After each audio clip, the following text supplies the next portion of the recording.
The man didn't give up his seat to the elderly woman. Her face immediately twisted and contorted. Not only that, but the man was transported back to this morning. He thought it was just a nightmare. However, when he encountered the old woman again on the train, the man avoided eye contact, unwilling to give up his seat. At that moment, the train braked suddenly, causing the old woman to fall. The old woman's face contracted again. The next second, Mike was back to mourning. He began to suspect he was trapped in a time loop. So this time Mike decided to face the old woman directly. He voluntarily gave up his seat but nearly fell himself due to the sudden break. The old woman thanked him. This time he didn't go back to the past. Then he saw a girl accidentally knock over a bicycle. He hesitated for a moment and didn't step forward to help. Her face gradually contracted and deformed. The alarm clock rang again and Mike was pulled back to mourning. At this point he seemed to understand that only by helping others could he escape this situation. The second time he met the girl, Mike decisively helped her pick up the bicycle. The girl was very grateful to him. Sure enough, her face didn't twist. Mike was now ready to withdraw money to buy his girlfriend a diamond ring for his proposal. At that moment, a woman rushed forward wanting to cut in line, begging the man for help.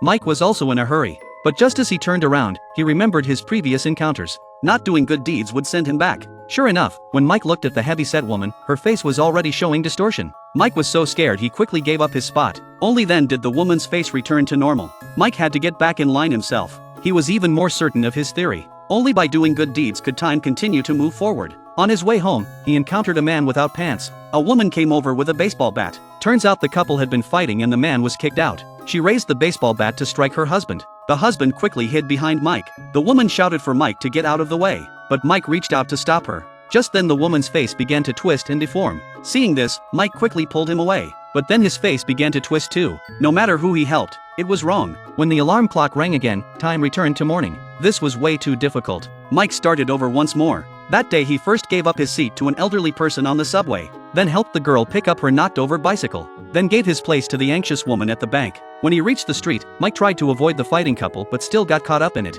The couple chased him around in circles. Finally, the wooden stick hit Mike right in the forehead.